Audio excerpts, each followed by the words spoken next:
No, you don't have to do that. That's fine. Hi, guys. Hello? Hi there. Such a large group. Let's all just make our way to the front, actually. I want you guys to be able to hear this. So if you just want to move up, and we'll have a nice little conversation if that's okay. So just move to the front. Perfect.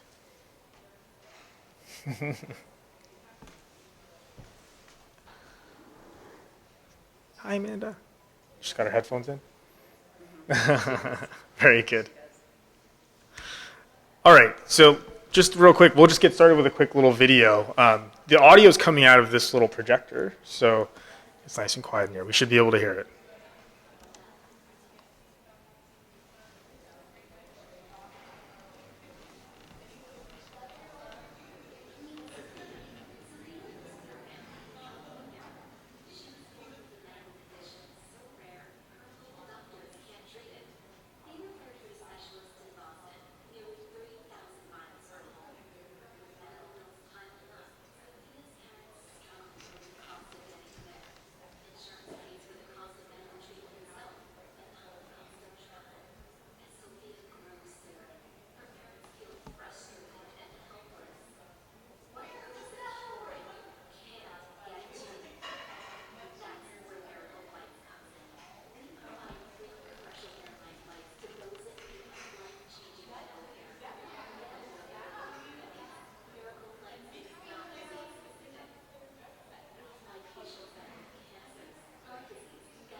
Perfect.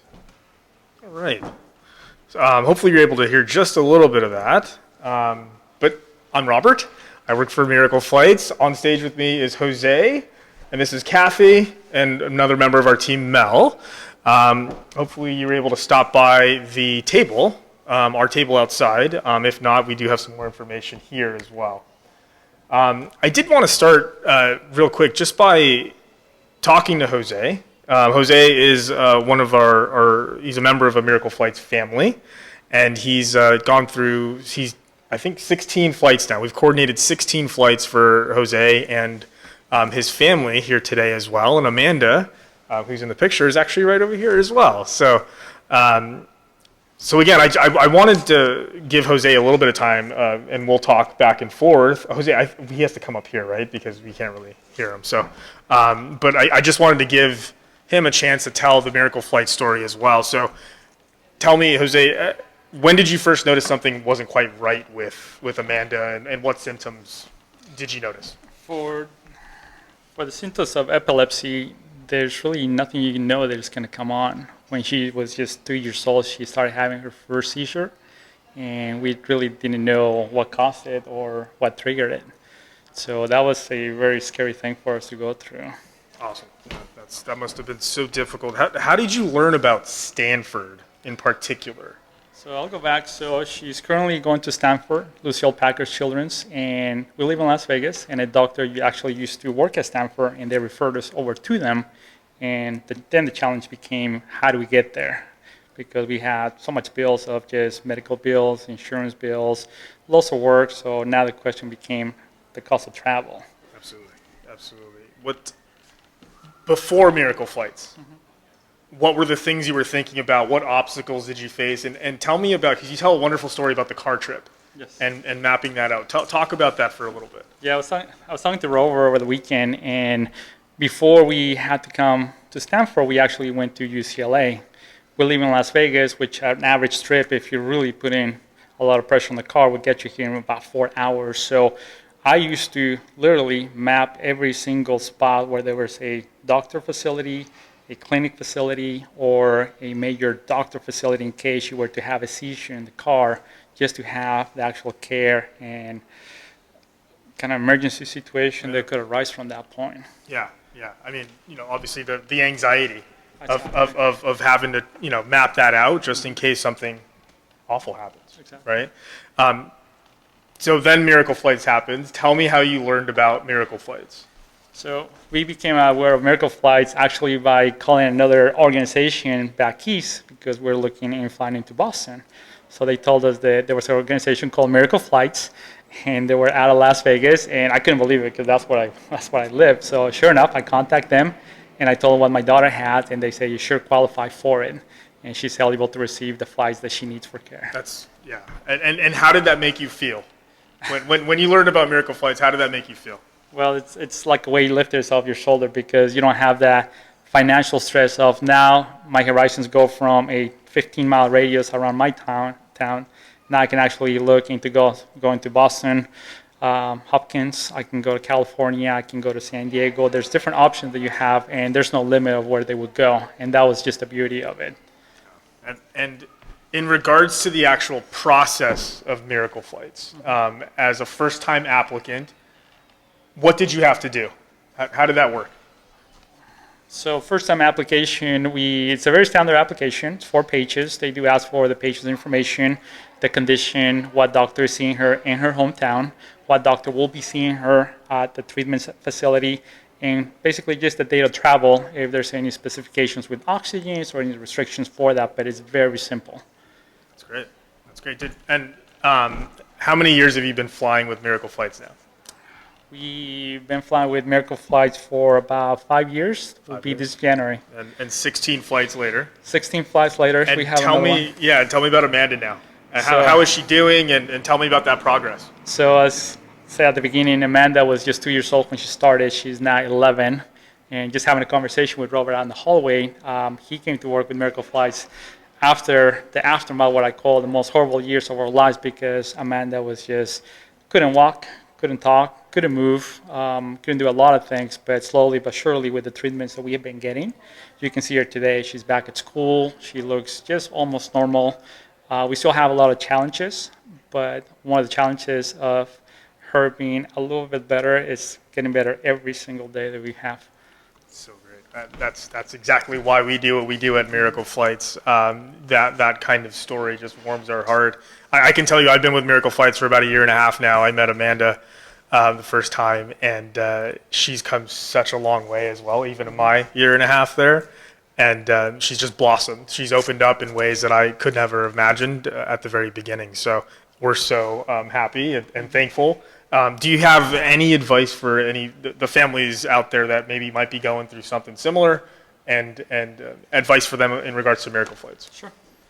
So the advice I would have is not only gather information, which is what we're here for. Gather information about every single thing, especially Miracle Flights. Don't limit yourself to be the advocate for your child because they really need you. Just my advice would be never stop looking for a cure. Seizures don't discriminate. They don't discriminate whether you're a 2-year-old, whether you're a 50-year-old. Look for answers. Really read a lot, and that's what we had to do. I mean, I feel like I almost had to be my daughter's doctor and specialist because there was a lot of wrong answers out there, and I just want to make sure that I was getting the right answers. That's awesome. Thank you so much, Jose. Really appreciate it. Thank you. Just a quick round of applause for him. Thank you so much. Awesome. Wanted to bring Kathy, Miss Kathy, up, please. Also, it says here special events guru. Did you write that? I did write this. That's perfect. She wrote that. So wanted to talk to you really quickly about Miracle Flights. So tell everyone your role at Miracle Flights. So at Miracle Flights, I'm the Special Events and Partnership Development Manager. So my job is to create these amazing events that not only help raise funds for more flights, but to share the mission and for people to know that we have this amazing service available to them. Awesome. And I know how talented you are, and you could literally work at any nonprofit. Why do you work at Miracle Flights? So 11 years ago, our youngest son was born with special needs in Las Vegas, a crazy syndrome with so many issues, and we had to do all of his surgeries at Stanford. And I am just like your family, Jose, in that you go to the ends of the earth for your kids. You'll find the best doctors and the best treatment, and you got to get there. I did not know about Miracle Flights when we lived this, in 2008. We're living a normal life. We have this baby and that has all these special needs. The market crashes. We're in Las Vegas, and now I've got all these amazing medical bills from Stanford. So Miracle Flights would have been such a ray of sunshine when nothing seemed to be going the right way. Absolutely. And perhaps, what do you want to share with families that maybe don't know about Miracle Flights, and any advice for them? Right. So we have 2 other extremely healthy kiddos and had no idea that our third one would be special needs. So I feel like my husband and I, pride, I think, stepped in our way. We thought if someone else needs this help, we shouldn't ask for any help from any organizations. We'll be fine. We'll charge it. And that's not the case for any of these nonprofits. We work with so many nonprofits every day in our work and what we do.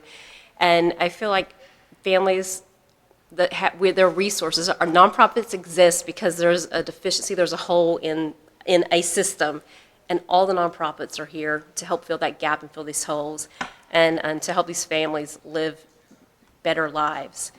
And for us, being able to get the treatment that was specific to Isaac's needs meant that he had a better quality of life, and his life expectancy was longer. Gotcha. Thank you so much for sharing your story and for being up here. Thank you so much. All right, so let's talk about who we fly, and how we can potentially help you or anyone that you may know that may need to travel for medical care. So we fly all ages. So you can be 1 day old, or you can be 110 years old, and we're going to fly you. So really, we're not age restrictive. I think that's a really important thing. About 70% of our patients are under the age of 16. So I think there's a lot of children that do obviously use Miracle Flights, but we also help adults. And up here is an example, Patricia. We just flew her, I think it was like over 21 times now, I believe. She flies from North Carolina to Atlanta for cancer. She has a cancer that she's getting treated. So we fly adults as well. So I think that's really important. We're not disease specific. We're at an epilepsy conference. We fly families that are battling epilepsy to treatment, but we also fly for any number of diseases. And we fly for second opinions, follow-up care, ongoing treatment. If there's a doctor at the end of your journey, we want to help get you there. Okay. Where do we fly? Right now, we fly domestically. We do have goals and ambitions to have or to adopt some kind of international program here very, very, very soon. And we're excited to hopefully do that shortly. But right now, within the United States is where we fly. Who can fly? And this is really important. So if it's a pediatric patient, we will fly the pediatric patient and up to 2 parents or guardians. If it's an adult patient, we'll fly the adult patient plus 1 caregiver or spouse. And we also fly for service dog retrieval. And I know that's really important here at this conference as well. How many times can you fly? There is no limit, really. I think the most flights I've seen is 54. We've flown a child out of Minnesota to Boston, I think, over like 54 times. So, and that's over 7 years. This is actually a really, really cool case here.